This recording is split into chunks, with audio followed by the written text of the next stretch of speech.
Trading at Schwab is now powered by Ameritrade, unlocking the power of Thinkorswim, the award-winning trading platforms loaded with features that let you dive deeper into the market. Visualize your trades in a new light on Thinkorswim desktop with robust charting and analysis tools, all while you uncover new opportunities with up-to-the-minute market news and insights. Thinkorswim is available on desktop, web, and mobile to meet you where you are. It's built by the trading obsessed to help you trade brilliantly.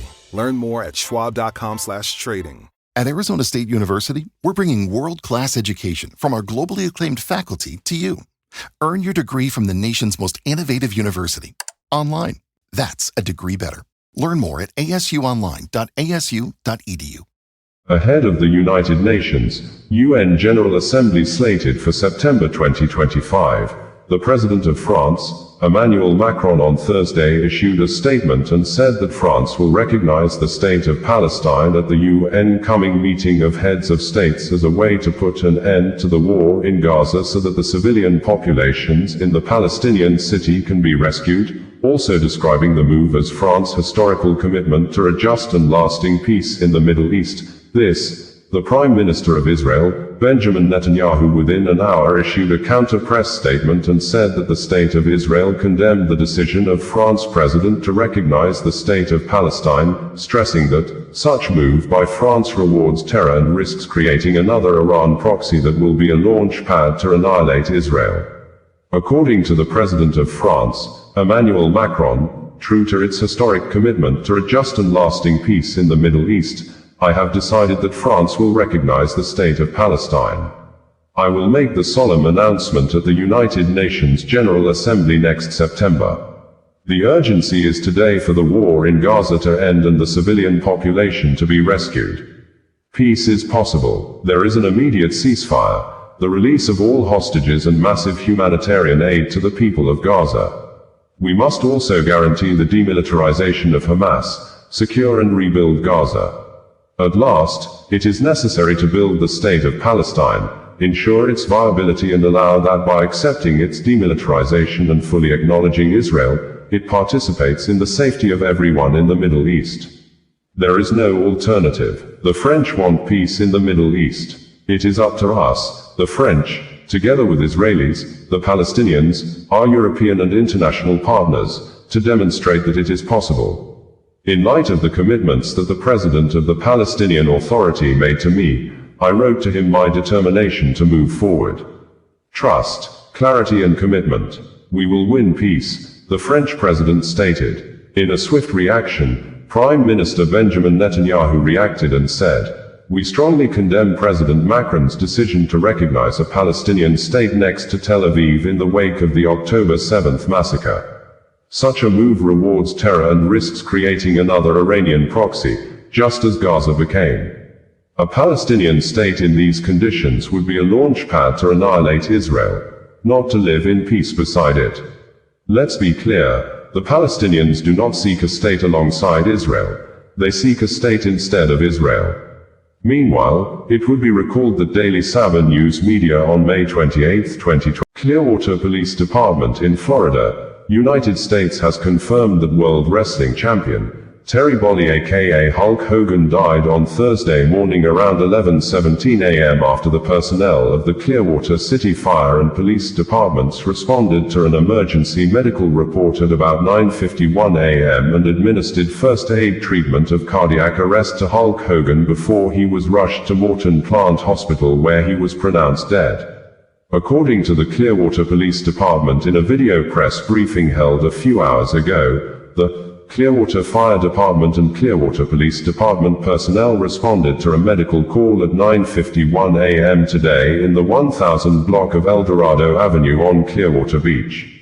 The nature of the call was for a cardiac arrest. A 71-year-old resident, Terry Bolley, also known as Hulk Hogan, was treated by Clearwater Fire and Rescue crews before being taken by Sunstar to Morton Plant Hospital, where he was pronounced deceased. Major Nate Burnside briefed the press about the police and fire response to a medical call involving Terry Bolley, also known as Hulk Hogan. A video of the scene outside Hogan's residence shows responders desperately trying to save his life as he was transported to an ambulance. In the clip, several paramedics appear to be conducting chest compressions as Hogan is wheeled to the emergency vehicle. It may be recalled that a few weeks ago, Hogan's wife, Sky, whom he married in September 2023, denied rumors he was in a coma, stating his heart was strong as he recovered from surgeries. Some local media in the United States had reported last month that Hogan was on his deathbed, but the reports were denied with statements that as at the time he was just dealing with the symptoms of a neck procedure he underwent in May 2025. The global sports icon, Hulk Hogan, undoubtedly transformed professional wrestling into a family entertainment sports. Before Hulk, wrestling catered to a fairly narrow audience. Hulk's theatrics in the ring were magnetic for children and their parents, and it supercharged the sport. Hogan kickstarted a pop culture phenomenon with Hulkamania, after defeating the Iron Sheik for the World Heavyweight Championship in 1984, a craze that never went away, and his signature bandana and handlebar mustache were often copied by fans in crowds for decades. In 1996, Hulk created the NWO, New World Order, and became Hollywood Hulk Hogan. It propelled him and professional wrestling to even more fame. Hogan had countless iconic performers. Family of the late Nigeria former president, Muhammadu Buhari, on Sunday issued and released a letter of appreciation to people who sent in condolence messages after the former Nigeria president died on Sunday, July 13, 2025 at a London hospital, but the Buhari family mentioned several names they considered as notable people among those who sent in condolences, which some of them did not attend the burial ceremony and apparently ignored three former presidents of Nigeria that were major rivals to the late Muhammadu Buhari's presidency, despite the fact that former presidents Goodluck Ebele Jonathan, GEJ, Ibrahim Badamasi Babangida, IBB, and Olusegun Obasanjo, OBJ, were among the notable personalities in the society to send condolences early enough to the family and the nation at large exactly same day Buhari died, while OBJ personally issued video press release to mourn the death of Muhammadu Buhari.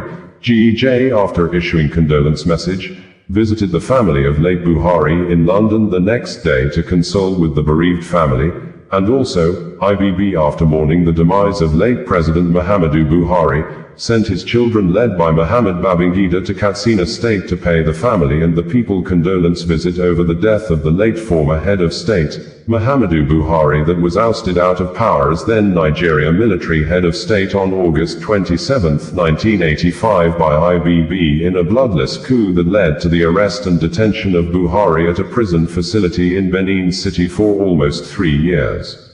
Olusegun Obasanjo took over as Nigeria head of state in 1976 after Buhari's close associate in the Nigeria military, Murtala Muhammad, was assassinated on February 13, 1976, a military head of state which Buhari was part of the group of officers that overthrew the government of General Yakubu Gowon and installed the assassinated Murtala Muhammad as head of state after the late Murtala Muhammad led the 1966 Nigerian counter-coup in overthrowing the military regime of Johnson Aguiyi Ironsi and played a major role during the Nigerian Civil War and thereafter ruled Nigeria from the 29th of July 1975, during which he made Muhammadu Buhari became the first governor of Borno State following the division of the northeastern state into Bauchi, Borno, and Gongola states on February 3, 1976.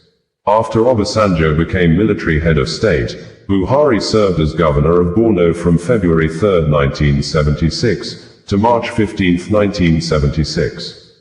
During the era of Murtala, it has been a sad Monday in Dhaka, the capital of Bangladesh, as one of the Bangladesh Air Force training planes crashed on students while they were taking test examinations and some of them attending regular classes at Milestone School and College, with 19 victims already confirmed dead by local authorities while over 100 persons, mostly students, are hospitalized. This, the head of interim government of Bangladesh, Muhammad Yunus, has assured the public that the government of Bangladesh will carry out investigation to ascertain the cause of the military plane crash, as some of the victims were seen walking out from the burning flames with almost completely burned bodies. It was gathered that the plane crashed immediately after takeoff around 1 p.m. local Bangladesh time, which was 7 o'clock a.m. GTM. According to Hindustan Times, a Bangladesh Air Force F-7BGI training aircraft crashed into a college campus in Dhaka, killing at least 19 and injuring over 100 people. Local media reported that the leaders and activists of Bangladesh Chhatra League faced a brutal mob attack while donating blood to save the injured students of the Milestone School plane crash.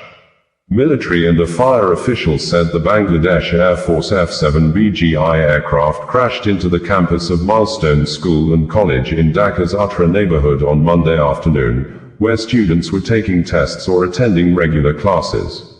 Saidur Rahman, a National Burn Institute official in Dhaka, told Bangladesh's leading English daily, the Daily Star, reported that the death toll rose to 16 within hours as reported by CNN, and a few hours later, the Daily Star updated its reports to 19 confirmed dead and 100 persons injured. Parents and relatives panicked at the scene as rescuers, using tricycle rickshaws or whatever was available, transported the injured. Rafika Taha, a student at the school who was not present at the time of the crash, said, according to the Associated Press report, that Milestone School and College, with some 2,000 students, runs classes from elementary to 12th grade. On Monday, she said, some students were taking tests while others attended regular classes. I was terrified watching videos on TV, said the 16-year-old student. My God, it's my school. The Bangladesh Army's Public Relations Office confirmed in a brief statement that the downed F-7BGI aircraft belonged to the Air Force. Fire official Lima Khanum stated by phone that at least one person died and 4 others were injured, though she did not provide further details.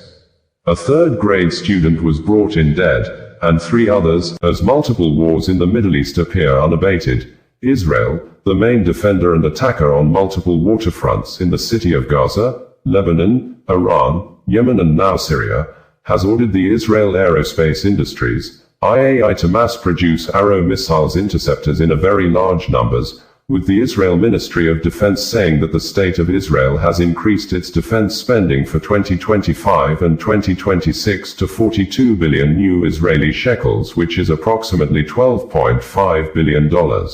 With so many options, why choose Arizona State University? For me, the only online option was ASU because of the quality. Their faculty was really involved with their students and care about your personal journey. The dedication to my personal development from my professors, that's been extremely valuable to me. Earn your degree from the nation's most innovative university. Online. That's a degree better. Explore more than 350-plus undergraduate, graduate, and certificate programs at asuonline.asu.edu. During the 12-day war with Iran, there were multiple reports that Israel was running low on Arrow missiles interceptors defense system as Iran long-range missiles were seen hitting targets in Israel. Aerospace observers said the advanced Arrow high-altitude defense systems are critical to countering long-range ballistic missile threats, like those launched from Iran during the 12-day war in June 2025. According to the Israel Ministry of Defense in a press statement on Thursday, the Director General of the Israel Ministry of Defense, IMOD, Major General, Reservist, Amir Baram, signed a production contract to significantly accelerate the serial production of Arrow interceptors at IAI, Israel Aerospace Industries. As part of the deal, IAI will supply the IMOD with a significant additional amount of Arrow interceptors. The deal was led by Moshe Patel, Director of the Israel Missile Defense Organization, IMDO, within the ministry's Directorate of Defense Research and Development, DDRD. The Arrow system, developed and manufactured in cooperation with the U.S. Missile Defense Agency, MDA, demonstrated significant interception capabilities during the Swords of Iron War, especially during Operation Rising Lion. The system provides exo-atmospheric and endo-atmospheric interception capabilities against ballistic missile threats, protecting the State of Israel from strategic long-range threats. The Arrow system integrates cutting-edge technologies and is considered one of the world's most advanced air and missile defense systems. IAI is the prime contractor for developing the Arrow system and its interceptors through its MLM facility in partnership with the U.S. company Stark Aerospace. Other partners include IAI's ELTA and TAMAM divisions, Elbit Systems, TOMA, and Rafael Advanced Defense Systems. The U.S. Missile Defense Agency, MDA, is a major partner of the IMDO at the ministry's DDRD in the development and production of Israel's multi-layered defense systems, including the Arrow and David. Shortly after Prime Minister Benjamin Netanyahu returned from the United States, U.S. on Sunday, where he had paid an official visit to the U.S. President, Donald Trump, lawmakers and other U.S. government officials, the misunderstanding between Bedouin and Druze tribes in the Swaida region of Syria that started last Friday took a new twist, evolving into a deadly conflict after a Druze man was robbed at gunpoint on Friday by gunmen suspected to be natives of Bedouin tribe. Druze residents in Swaida shortly on Friday mobilized, went after the people of Bedouin, arrested and detained a lot of natives from the Bedouin tribe, forcing the people of Bedouin to retaliate, and the conflicts led to mass killings, unabated. And on Tuesday, the Syria interim government soldiers entered Swaida reportedly to restore law and order, but Israel-based media reported that the Syria interim government soldiers, mostly members of the Hayat Tahrir al-Sham, HTS, assisted and joined the Bedouin militias to kill the people of Druze, and in a swift response, the office of the Prime Minister of Israel in a press statement on Tuesday said, "The Prime Minister, Benjamin Netanyahu, and the Israel Minister of Defense, Israel Katz, have authorized the Israel Defense Forces, IDF, to attack Syria interim regime forces led by Syria interim President Ahmed Hussein al-Sharaa, who Israel Policy Forum, in a publication published in December 2024, stated that the new Syria presents fresh challenges for Israel, stating that the Turkey-backed Sunni jihadist group, Hayat Tahrir al-Sham, HTS, was an al-Qaeda's former Syrian branch, and its leader, Abu Muhammad al-Golani, also known as Ahmed Hussein al-Sharaa, who is the current interim president of Syria, was a member of an early version of the Islamic State, saying, Jolani's chosen last name also foreshadows conflict over territory, that his family hails from the Golan Heights, which Israel partly occupied after the 1973 war and annexed in 1981. Although President al-Sharaa, in nationwide broadcast on Thursday after ceasefire began around 9 p.m. on Wednesday night, said that the protection of Druze people is a top priority in his interim government, but he's not afraid of Israel that bombed the Syria military headquarters and the military base near Syria Presidential Palace in Damascus on Wednesday that led to the death of 5 persons in addition to more than 300 people killed. Less than a week the new conflict ensued. According to Reuters reporters, warplanes swooped low over the Syria capital and unleashed a series of massive strikes on central Damascus.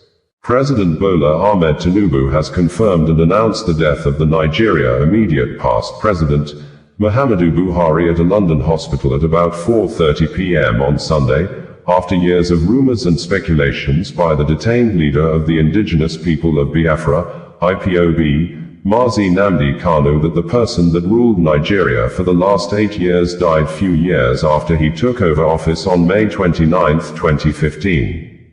The news of former President Buhari's death came at a time the ex-president was a major point of discussion during the preceding week after the personal media aide to the late president, Garba Shehu, confessed he lied to cover up the health issues of the then President Muhammadu Buhari, a confession the indigenous people of Biafra described, and said that the Garba Shehu's confessional statement about the use of the Villa Rat invasion story to cover up former President Muhammadu Buhari's illness vindicates its detained leader, Nnamdi Kanu, who had speculated years ago, starting from 2018, that the real Muhammadu Buhari died few years after assuming office, that the man that ruled Nigeria for the last part of first tenure and second tenure was Mr. Jubril al-Sudani from Sudan. In a statement on Saturday by the Biafra Group's spokesperson, Emma Powerful, IPOB said Kanu was the first to expose Buhari's health condition and was persecuted for it. The group described Shehu's confession as a delayed confession born out of guilt and irrelevance. Where was this honesty when the Nigerian people needed it? Where was this truth when IPOB and our leader were being vilified, jailed, and labeled terrorists for speaking it? If this level of deliberate misinformation had happened in any sane society, those responsible would be in jail for subverting the Constitution, undermining national security, and deceiving the electorate. But Nigeria rewards mediocrity, protects liars, and punishes truth-tellers. The truth is like the rising sun, it cannot be suppressed. Today, Garba Shehu has confessed. Tomorrow others will follow. Aso Rock is a house built on lies, and the foundation is shaking, the statement added. The former president, Muhammadu Buhari, had begged for forgiveness if he had done anyone wrong. In 2023, he said at a gathering that, "Whoever thought that there has been some form of injustice on him, we are all humans. There is no doubt I hurt some people, and I wish they would pardon me, and those who think that I have hurt them, please pardon me." Late President Muhammadu Buhari stated this in May 2023, according to the video republished. Anambra State Command of the Nigeria Police Force has repelled the simultaneous sporadic heavy gun shooting in Oko and Equilobia, when two separate groups of unknown gunmen engaged men of the Oko Divisional Police Headquarters in the Arumba North local government area in an early morning gun battle, and another group took over the Equilobia flyover bridge in the Aguata local government area of the state on Wednesday, resulting in the death of two members of the public and set ablaze the patrol vehicle of Agonichemba, the state special vigilante group, which, police said one of the attackers was killed during the deadly gun battle. And on Thursday, the police issued new updates, stating that an additional AK-47 rifle has been recovered from one of the fleeing assailants, while Biafra armed group, the Biafra Defense Forces, in a tweet on Thursday specifically denied any involvement in the mass shooting at Equilobia, stating, "Those impersonating them will one day run out of luck." According to the Biafra Defense Forces, the said incident that occurred yesterday at Equilobia is not in any way connected to Biafra Defense Forces, BRF, BNF, BLA, and BAF. Those impersonating BDF will one day run out of luck. Biafrans beware. Anambra State Police, in a new updates on Thursday, said that the police-led Joint Security Force at Aguata recovered an additional AK-47 rifle with a fully loaded magazine in the late hours of the 9th of July 2025. The weapon is believed to have been abandoned by fleeing armed criminals following a sustained pursuit by security operatives. This development follows a violent incident in which assailants opened fire indiscriminately under the Equilobia flyover and launched an attack on the Oko Divisional Police Headquarters earlier the same day. The Anambra State Police Command acknowledges and appreciates the continued cooperation and support of residents within the affected communities. Members of the public are urged to remain vigilant and promptly report any suspicious activities to the nearest security agency. The area remains calm and under control, with surveillance and intelligence operations ongoing to apprehend the remaining suspects connected to the attacks, SP Tochukwu Akenga, Police Public Relations Officer, Anambra State Police Command stated in a press release on Thursday. Equilobia in Anambra State came under heavy mass shooting on Wednesday, when some of the unknown gunmen could be seen in the series of videos posted online by eyewitnesses took over the flyover bridge in the community and were seen shooting sporadically, which scared both motorists, nearby residents and other road users. It was gathered that the shooting lasted more than 30. Kenya National Human Rights Commission, KNHRC, has confirmed that 31 persons have already been pronounced dead by medical doctors attending to protesters who were attacked on Monday by Kenya security operatives and armed militias when thousands of Kenya residents came out to stage a mass protest to mark this year's 7th anniversary, an event known as Saba Saba Day that commemorates July 7, 1990, when Kenyans rose up to demand a return to multi-party democracy after years of autocratic rule by then-President Daniel Arap Moi.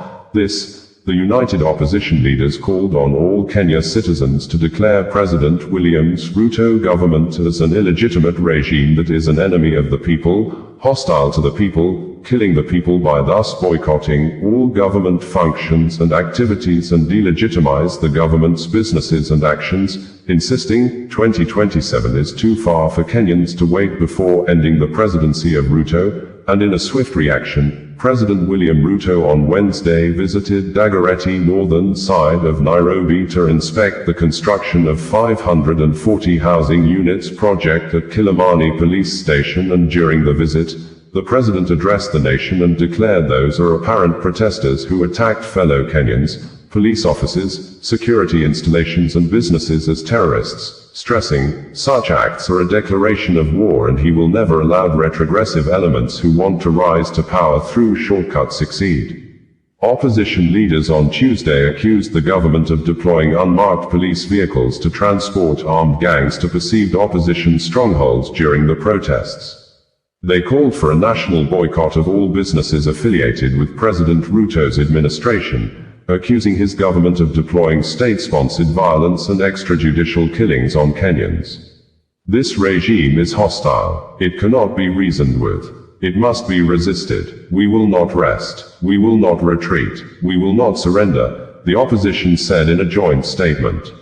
Jeffrey Rigathi Gachagua, one of the opposition leaders and former deputy president of Kenya, said, on the 7th of July 2025, the 35th anniversary of Sabasaba, Kenyans took to the streets to protest. Unknown to the peaceful protesters, the tired regime of William Ruto had a well-organized, state-sponsored militia working in cohort with the police to maim, kill, destroy property, and blame it on the Kikuyu community. President Ruto's ICC cases are still ongoing and were paused after witnesses disappeared. It is clear that history is repeating itself. Ruto is hellbent on finishing his 3 Israeli citizens, Liran Yakovov, Natanel Aviv and Ozchai Raham, have been convicted for stealing properties belonging to victims of the October 7, 2023 massacre when groups of Hamas fighters invaded the Nova Music Festival near Kibbutz Be'eri, barely 5 kilometers away from Gaza, with over 4,400 fun seekers at the music party, and killed more than 360 persons at the music festival, which led to the state of Israel waging wars in Hamas-controlled Gaza, Hezbollah-controlled Lebanon, Iran under Ayatollah Khamenei supreme leadership, and recently in Houthis-controlled Yemen. According to Israeli-based media, Unet News, nearly 2 years after the October 7 massacre, prosecutors asked the Beersheba Magistrates Court to impose prison sentences ranging from 3.5 to 5 years and order compensation for victims on 3 Israelis, Liran Yakovov, Natanel Aviv and Ozchai Raham, convicted of stealing property from the Nova Music Festival massacre site. The defendants roamed among bodies and burned cars, grabbing whatever they could, prosecutor Tehla Needham said during Monday's sentencing arguments. She noted that some stolen items belonged to innocent civilians who fled for their lives or were murdered during the attack, adding, they desecrated the dignity of the murdered, with bodies still lying in the area.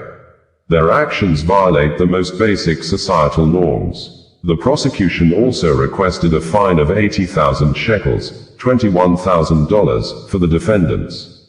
Anyone seeking to rob helpless citizens will not only lose out but pay double, Needham said. The defense disputed her claims, interrupting to argue that the accusation of looting near bodies wasn't in the indictment. Saying they were near bodies or burned corpses, when it's not in the charges, is an attempt to mislead the court, a defense attorney contended, adding that the proposed punishment was disproportionate. The act was disgraceful, but not severe enough to justify such a penalty, the defense said. Judge Shoshrit responded, it's well known there were bodies there, even on October 8. Make your arguments in turn.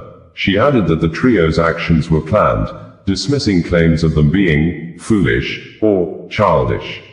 The verdict is expected by late September. It will be recalled that the Times of Israel reported on November 17, 2023 that police said that they had arrested 5 individuals suspected of stealing the sound equipment from a man murdered at the Supernova Music Festival in southern Israel, where over 260 were massacred by Hamas terrorists on October 7. Flights at McAllen International Airport on Monday early morning were delayed for several hours as 27-year-old gunman, Ryan Louis Mosqueda ambushed and shot at the United States, U.S. Border Police Patrol agents in Texas, injuring 2 police officers and a Border Patrol employee, the suspect was later shot dead at the entrance of the U.S. Border Patrol Federal Building. This occurred less than 48 hours when, on Saturday, a North Texas police officer was ambushed at a DHS facility and shot in the neck by 8 men in body armor. These incidents happened amid nationwide rise in threats to immigration and custom enforcement,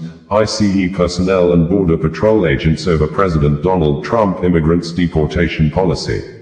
Local media reported that the federal agents returned fire at the suspect, identified as Ryan Louis Mosqueda, who was armed with a rifle and wearing a utility vest. Mosqueda was killed at the scene, McAllen Police Chief Victor Rodriguez said. U.S. Department of Homeland Security, in a statement on its X social media handle, stated that, "This morning an individual opened fire at the entrance of the United States Border Patrol Sector Annex in McAllen, Texas. Both Border Patrol agents and local police helped neutralize the shooter. 2 officers and a Border Patrol employee were injured, including 1 shot in the knee.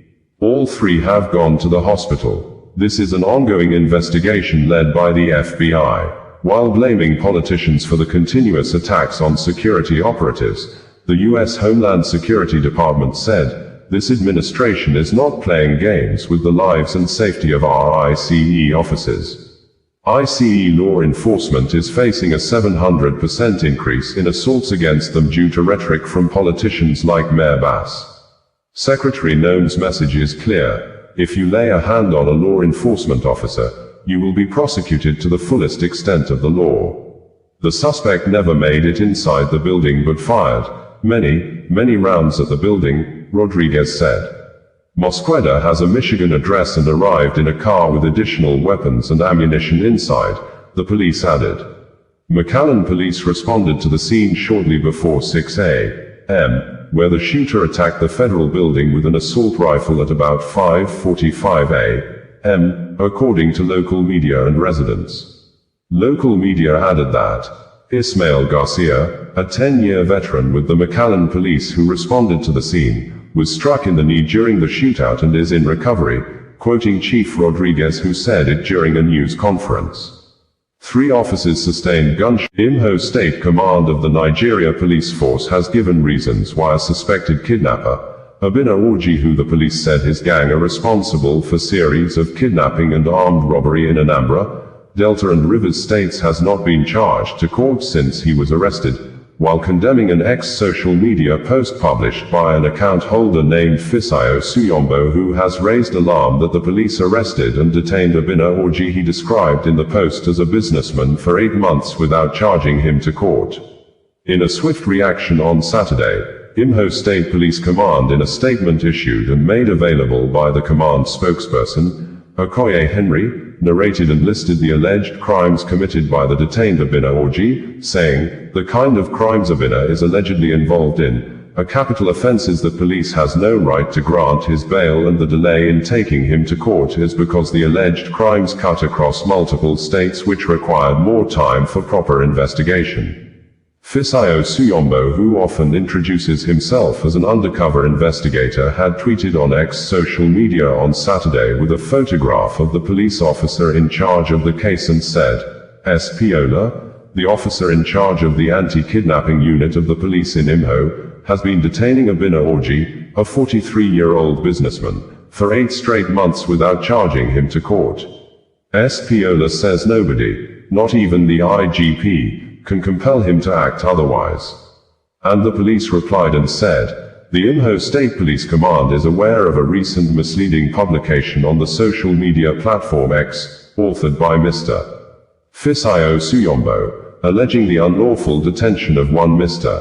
Obinna Orji by the officer in charge of the anti-kidnapping unit, CSP Olademeji Odiyewa. To set the record straight, Mr. Obinna Orji is a key suspect in multiple high-profile cases of kidnapping and armed robbery. He is an ex-convict previously remanded at the Akigwe Correctional Center, 2017-2019, over conspiracy and armed robbery charges. His most recent arrest was based on credible intelligence, linking him to a criminal syndicate involved in trafficking stolen vehicles acquired through violent crimes. Consequently, Abina Orji and his syndicate ran out of luck when they kidnapped Jifa Kenna Okafor on the 15th of November 2024 and dispossessed him of his Toyota Highlander SUV, a gold necklace, and other valuables worth over 20 million nairas, after which a ransom of 10 million nairas was paid. Swift tactical operations by the anti-kidnapping unit led to the arrest of 2 suspects. Cheetos Osazuwa Network, bringing you the news in a more digital way.